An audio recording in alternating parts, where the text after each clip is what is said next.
concern in relation to the impression that significant political donations can help acquire a peerage. The Honourable Member for Nahigan Enia will publish a bill later today which will prohibit large party donors from being nominated to the other place for a period of 5 years. Will he offer full government support to my honourable friend's efforts? Mr. Speaker, I will study his proposals with care when the parties opposite commit to stop taking funds from the unions in order to control our policies.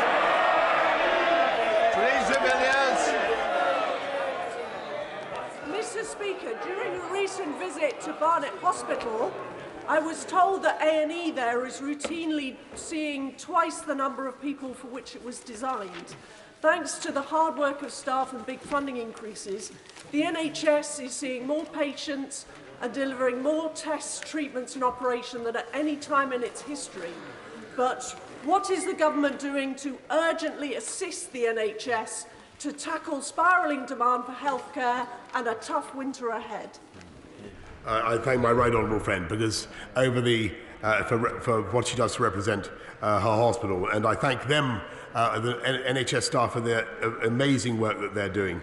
We're supporting them by recruiting, as she knows, 50,000 more nurses, putting another £4.5 billion into the NHS over the rest of this financial year. And the best thing we can do to protect our NHS over this winter is everybody to come forward and get their booster vaccination.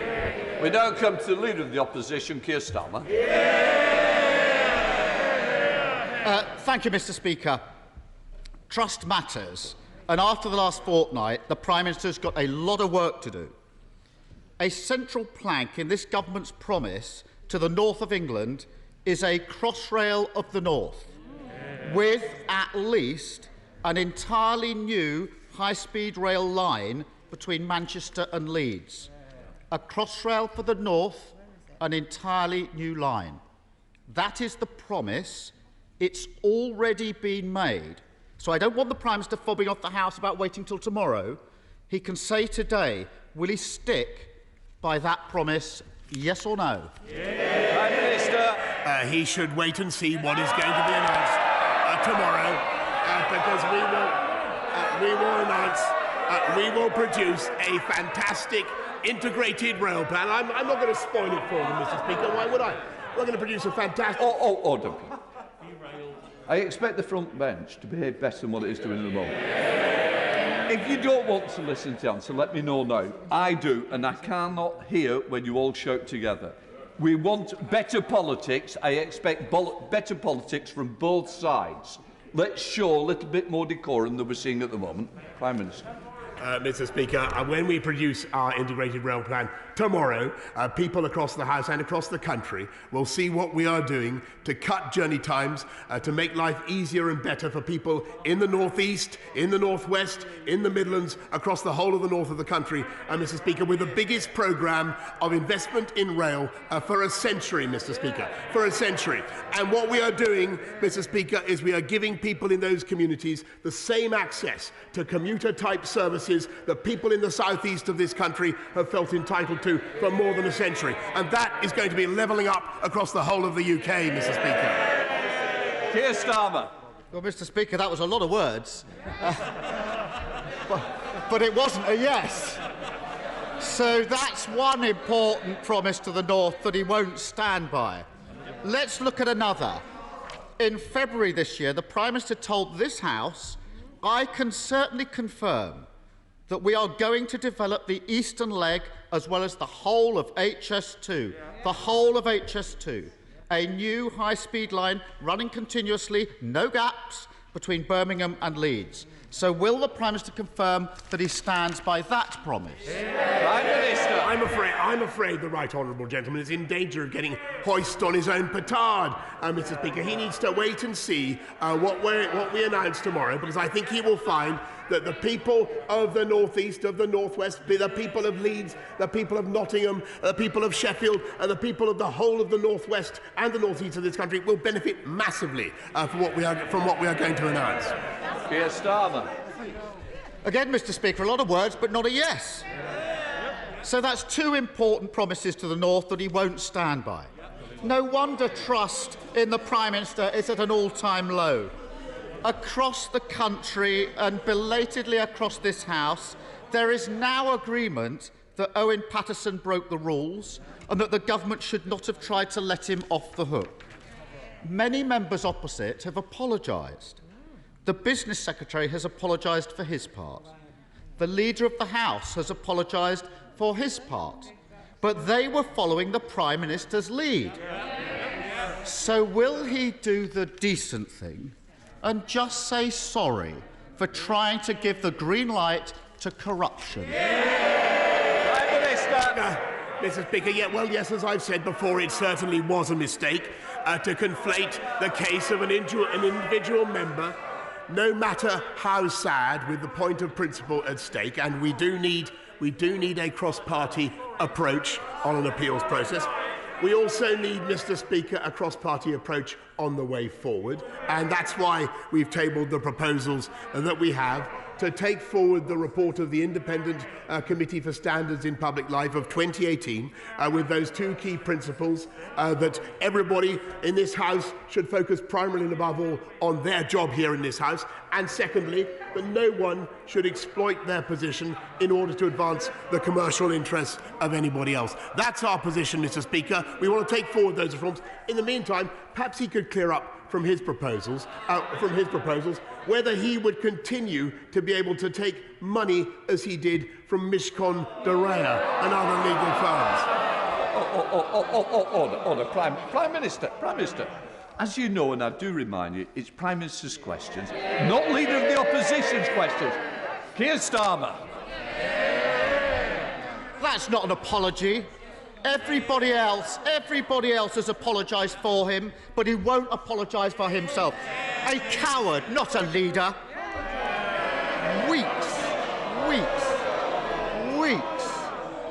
Weeks defending corruption.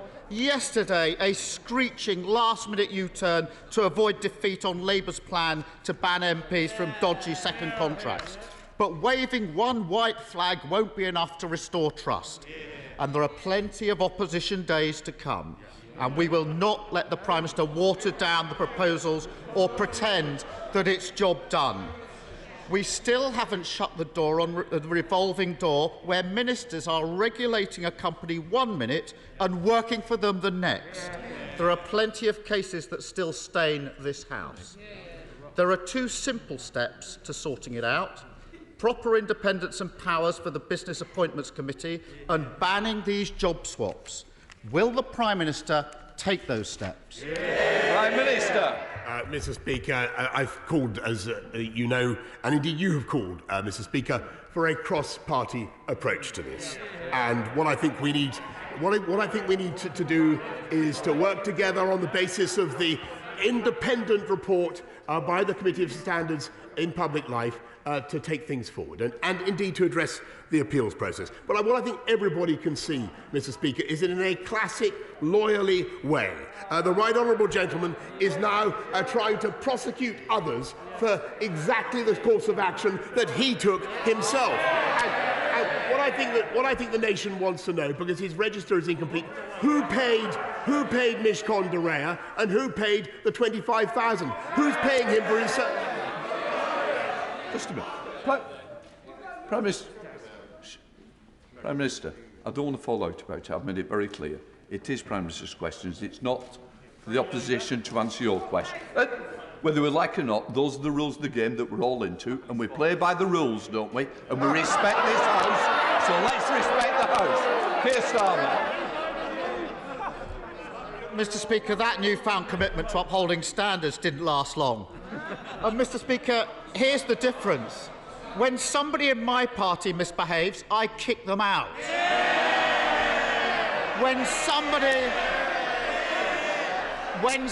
Order. Mr. Clark. Where's Rob? Mr. Clark. And I don't think... Look, this is not good. We lost a dear friend. I want to show that this House has learned from it. I don't want each other to be shouted down. I want questions to be respected. I expect the public to actually be able to hear the questions and the answers, because I'm struggling in this chair. I need no more. Keir Starmer. Mr. Speaker, when somebody in my party misbehaves, I kick them out. When somebody in his party misbehaves, he tries to get them off the hook. I lead, he covers up. Let's try another issue. We know that Owen Paterson was a paid lobbyist for Randox. We know that he sat in on a call between Randox and the minister responsible for handling health contracts.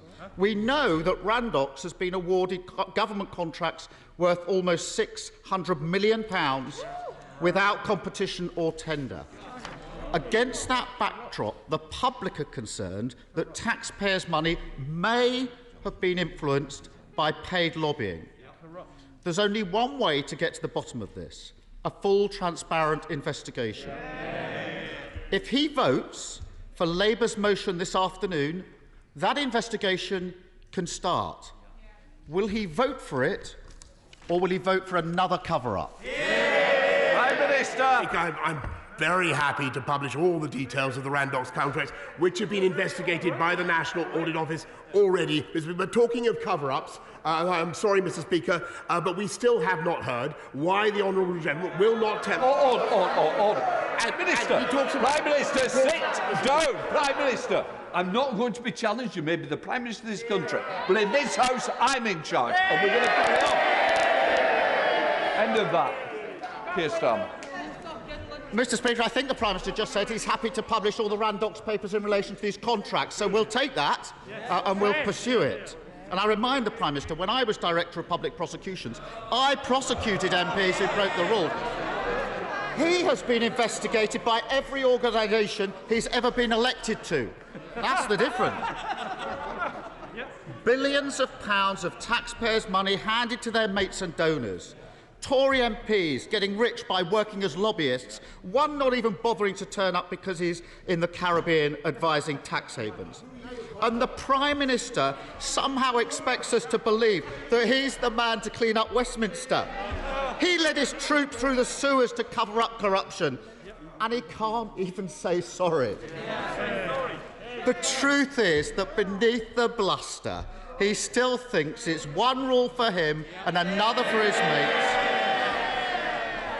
At the same time as his government are engulfed in sleaze, they're rowing back on the promises they made to the North. And it's working people who are paying the price. Is it any wonder that people are beginning to think that the joke isn't funny anymore? Mr. Speaker, it is plain from listening to the right honourable gentleman that he seeks to criticise this government while refusing to explain his own position. And you've ruled on that, Mr. Speaker. You've ruled on that, Mr. Speaker, and I hear you. But his own misconduct, Mr. Speaker, is absolutely clear to everybody. His own misconduct is absolutely clear. And meantime, Mr. Speaker, we will get on a cross-party basis. We will get on a cross-party basis with taking forward the business that I've outlined, and we will get on with the business of this government, which is leading the country out of the pandemic. Prime Minister, just, I'm struggling to hear, and if it's correct what I've said, it was about Leader of the Opposition and misconduct. We cannot accuse somebody of misconduct. Now, I may, and just before the Leader of the House gives me an answer, all I'm trying to say, I cannot hear. If it was said, I want it withdrawn. If it wasn't, I will accept it. I'm just a moment. Prime Minister. Mr. Speaker, I referred to the right honourable gentleman's misconduct, because that is what he is guilty of. That is what he is guilty of.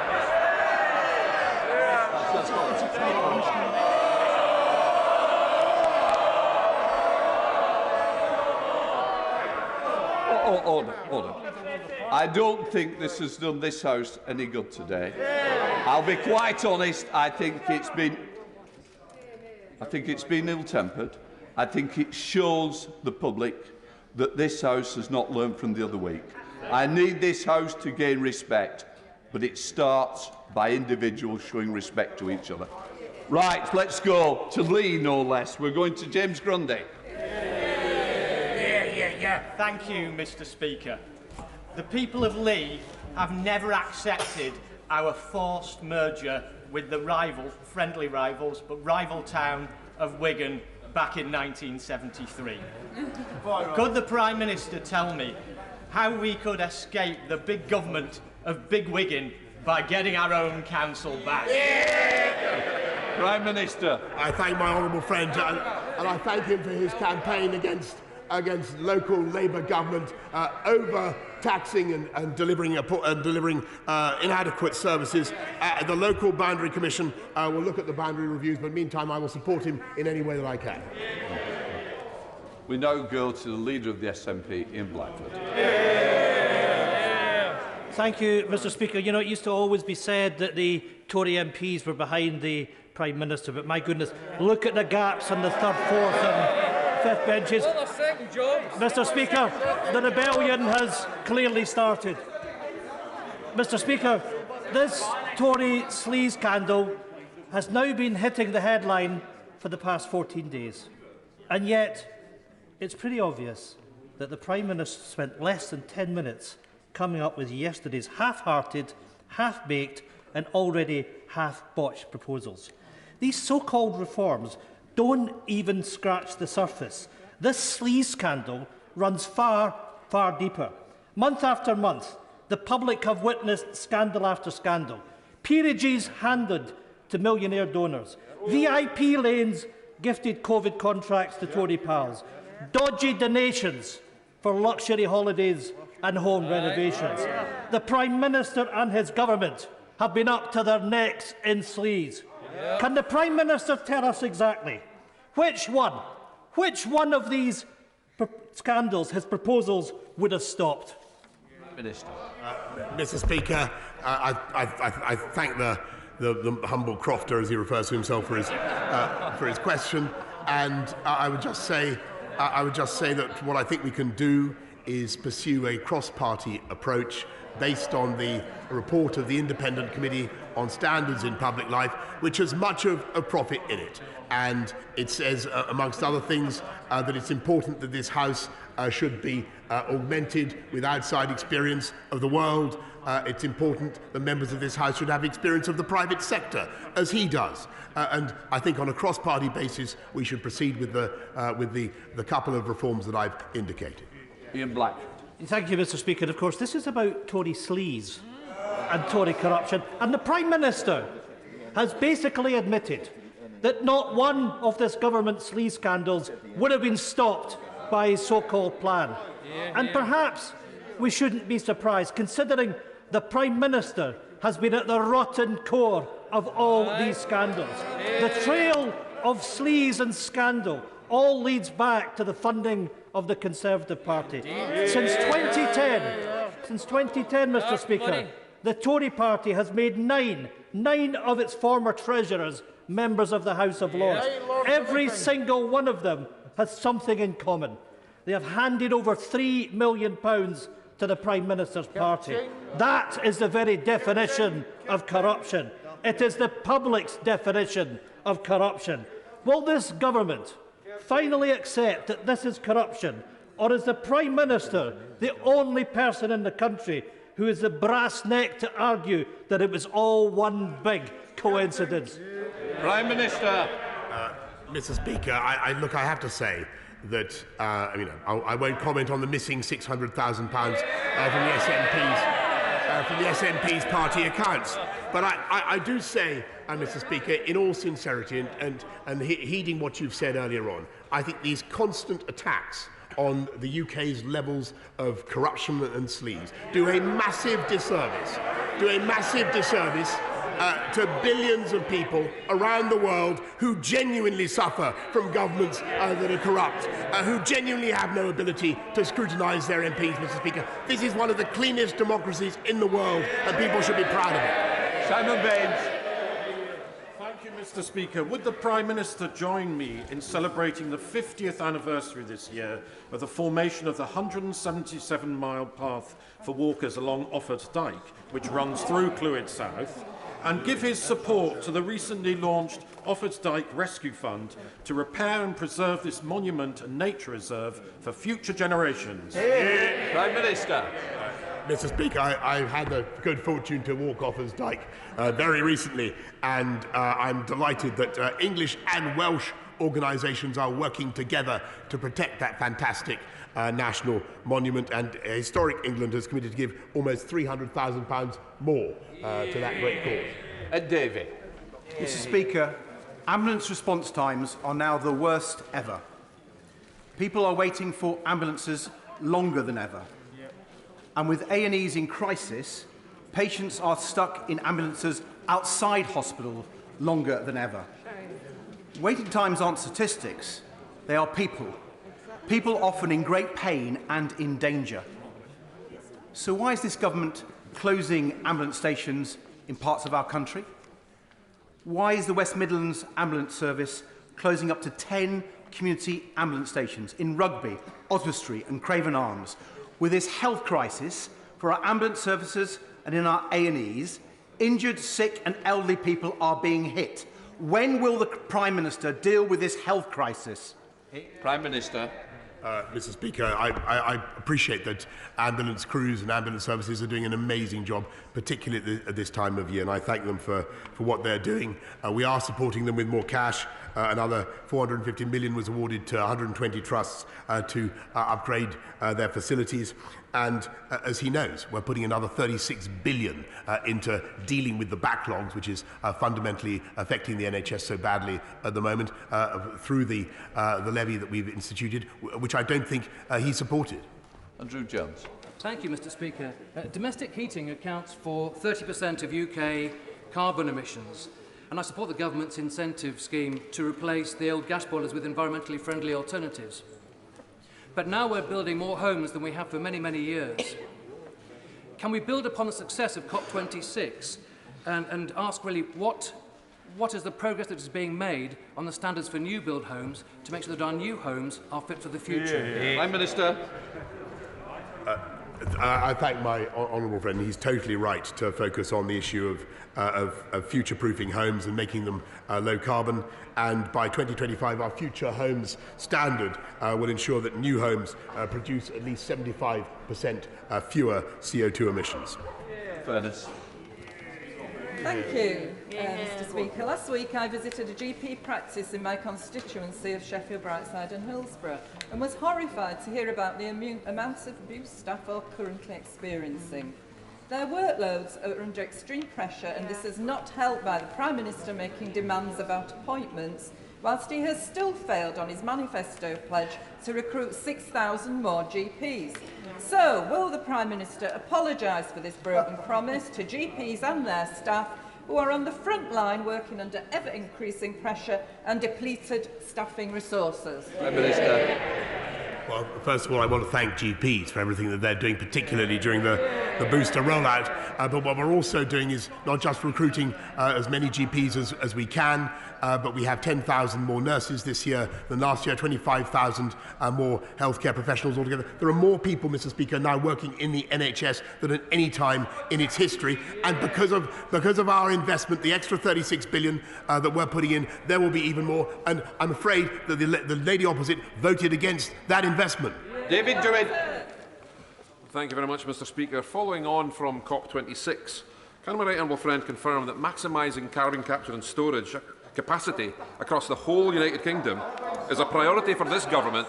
And, I mean, despite the doom and gloom and the words of rejection and snubbing from the SNP members opposite, can he also confirm that the Acorn carbon capture and storage and hydrogen project in my constituency of Banff-and-Buchan has a key role to play in this country's future carbon capture and storage capacity targets to meet net zero? Minister. I thank my honourable friend, and he's quite right to champion carbon capture and storage, which has a great future in Scotland, in spite of all the gloom-stirring of the party opposite. The Scottish cluster remains on the reserve, and we will continue to study it, and we hope to bring it forward in due time. Murray Glendon. Thank you, Mr. Speaker. The River Tyne, with its world-renowned offshore and subsea sectors, has been repeatedly sidelined by this government, despite me and others constantly lobbying ministers for investment that would massively increase employment opportunities and help the UK's transition to net zero. However, Mr Speaker, I'm very excited to see our voice is now being magnified by a new time task force set up by the local authorities, the port, businesses and the combined authority. So will the Prime Minister, here and now, commit his government to work with us to realise the full potential of our great river? Prime Minister. I thank the honourable lady for her question, and she's absolutely right that the River Tyne is a massive economic asset for the whole of the North East. It has suffered from historic contamination, but we're going to work with the North East Local Enterprise Partnership to invest another £6 million to help develop clear plans for sustainable economic growth along the whole of the estuary. Henry Smith. Thank you, Mr Speaker. Crawley constituency was one of the most negatively affected by the COVID-19 pandemic, but thanks to significant support from this government, we are seeing recovery, unemployment now beginning to come down, and we look to a confident future. In that vein, will my right honourable friend please look favourably on Crawley's Platinum Jubilee City Status bid? Minister. Well, I'm very grateful to my honourable friend. I wasn't aware until today that Crawley was bidding to become a city, but I will look at it. I will look at it very carefully, Mr. Speaker, and I'm sure there is an excellent case in there somewhere. David Linden. Thank you. Speaker, every year 100,000 babies are born premature or sick in the UK and admitted to neonatal intensive care units. The Prime Minister will be aware that today is World Prematurity Day. Now, there's cross-party agreement in this House to bring forward neonatal leave and pay. So rather than wait for a complex, controversial employment bill, will the Prime Minister bring alongside a standalone bill to legislate for this so that next World Prematurity Day the 100,000 babies and their parents don't have to choose between spending time in the hospital or unpaid leave from work? I thank the honourable gentleman. I know he's a passionate campaigner in this area, and one way or another, and I'll get back to him on the exact way, Mr. Speaker, we will legislate to allow parents of children in neonatal care to take extended leave, giving them more time during the most vulnerable and stressful days of their lives. Chris Larson. Thank you, Mr. Speaker. Further education colleges like Hotwood Hall in my Hayward and Middleton constituency will play an essential part in building back better. The team at Hotwood have supported over 8,000 learners on courses as diverse as small business management and animal management, as well as 6 new T-level courses. So, can I invite my right honourable friend to come and visit the inspirational team and the students at Hotwood Hall, and as a special treat, come and see Middleton's very own flamboyants and flamingos and our endangered potoroos? Prime Minister. I thank him for his kind invitation. I will certainly keep it in mind, and the government is absolutely committed to reforming technical education through new T-levels, and that's why we're investing a further £65 million to develop teacher retention and support and recruitment for teachers in FE. As for the potoroos in his area, I will bear that. Are they wild, Mrs. Speaker? I will do my utmost to come and inspect them. Rebecca Longberley. Thank you, Mr. Speaker. My constituent Laura told me that remembering Sunday hurts. It hurts because there have been no medals for her granddad's service and the thousands of men involved in nuclear weapons tests overseas between 1952 and 1991. It hurts because studies of such veterans have shown increased miscarriages, increased birth defects, and the same rate of genetic damage as clean-up workers at Chernobyl. And it hurts because the UK is the only nuclear power on earth who has denied recognition. So I ask the Prime Minister, will he recognise nuclear testing veterans today and agree to meet them? The Leader of the Opposition has. Prime Minister. Well, I'm grateful for bringing this to my attention, and I will certainly make sure that we get a proper meeting with representatives of the nuclear veterans that she raises. Caroline Nansen. Thank you, Mr. Speaker. When I was in Greece with Save the Children, I learnt that change at any border was quickly communicated down the line. If migrants and asylum seekers knew that they would be directly returned to France or taken to a third country pending application, if they knew this, would they risk a dangerous and illegal crossing and make their way to France in the first place. Can I ask my right honourable friend what further measures are being considered? Because this is an issue of great concern in Eastbourne, along the coast, along the country, and I'm anxious to be able to reassure my constituents that there are plans ahead. Prime Minister. I thank her very much, and she has much relevant experience in her work for Save the Children in Greece. Our only credible way of fixing this, Mr. Speaker, is with our new plan for immigration, and that will be made possible with our new Nationality and Borders Bill, which will make it possible for us to distinguish at last between those who come here legally and those who come here illegally, Mr. Speaker. And I hope very much that it will command the support of the whole House. Kingsbury. Thank you, Mr. Speaker. In May, part of Northwich Station in my constituency collapsed. I've asked the Transport Secretary to intervene and build back better and fairer to allow access for people with disabilities. He's declined my kind offer. I'll ask the Prime Minister to intervene. No bluster, substance, build back better and fairer, Northwich Station, it's in the north of England. Thank you. Prime Minister. Well, I'm tempted to invite the honourable member to wait and see what we do for rail funding tomorrow. But I will certainly look at what he has to say about Northwich Station with keen interest. Sir Atherton. Over 4,200 service women and veterans used a democratic process to contribute to the Defence Select Committee's inquiry into women in the armed forces. A formal response is still awaited from the MOD. Now, whilst the majority of women enjoy a fulfilling career in the military, shocking issues were raised around sexual assault, bullying and harassment. Yeah. I know the Prime Minister agrees with me that our armed forces are the best in the world. Would he also agree with me that we need to make sure the British Army is the best place to serve as a woman? Prime Minister.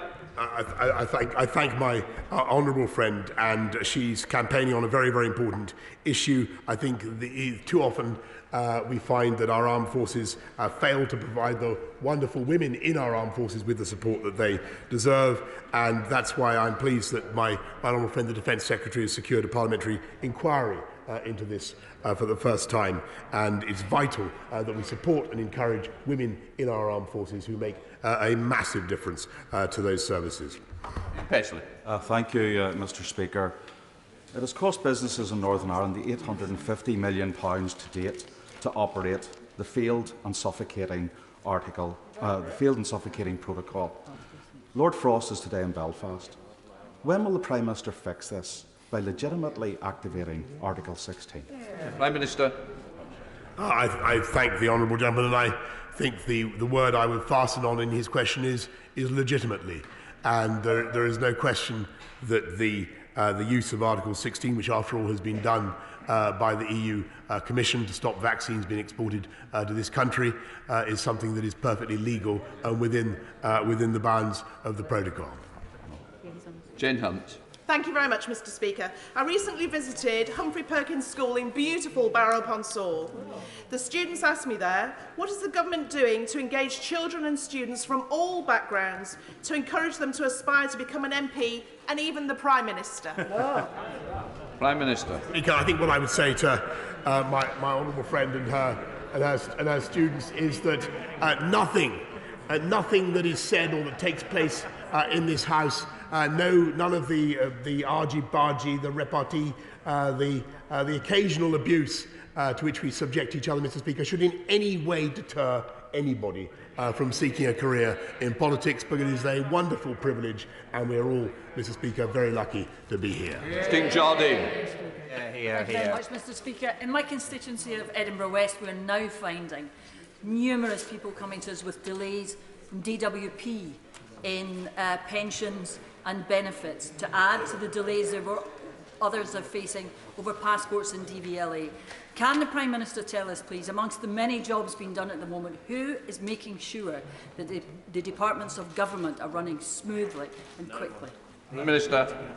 I thank her, and I think actually that the Department for Work and Pensions under my right honourable friend, the Secretary of State, has been a government that has performed outstanding service, performed miracles, and amongst the things that it has achieved, Mr. Speaker, is to help to get millions of people effectively back into employment in spite of all the difficulties that we have faced.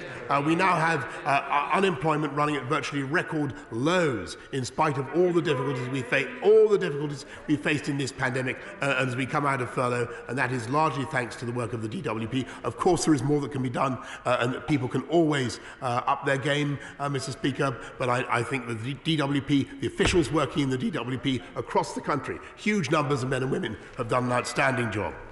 Final question, Jake Murray. Mr. Speaker, in July 2019, I was in Manchester when the Prime Minister committed to build a new line, Northern Powerhouse Rail, between Manchester and Leeds. It was a commitment reaffirmed in our manifesto in November 2019 and last month reaffirmed in the Prime Minister's conference speech in Manchester. Were the voters of the North right to take the Prime Minister at his word? Prime Minister. Yes, Mr. Speaker, and they should wait and see what is unveiled tomorrow, where, Mr. Speaker, he may learn something to his advantage.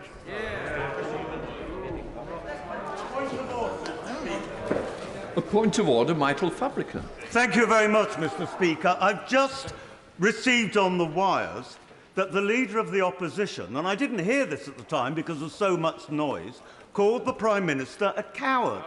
Surely that is in breach of Erskine May and improper and should be withdrawn.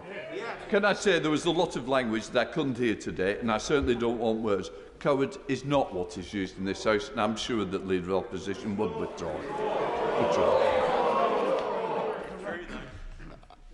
I withdraw it, but he's no leader.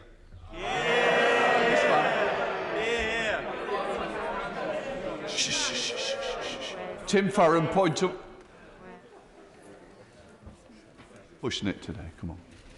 Mr. Speaker, alongside the honourable members for Bermondsey and Old Southwark and for Ruislip, Northwood and Pinner and our friend in the other place, the Bishop of Durham, we've been pressing ministers in the Home Office to permit a cross-party visit to the Napier Barracks. On September the 7th, the Minister for Future Borders and Immigration declined our request for an in-person visit, and indeed the Home Affairs Select Committee were also refused a visit in July. On October 27th, we again requested an on-site visit and asked the Minister to respond by November the 10th. We have still yet to hear anything.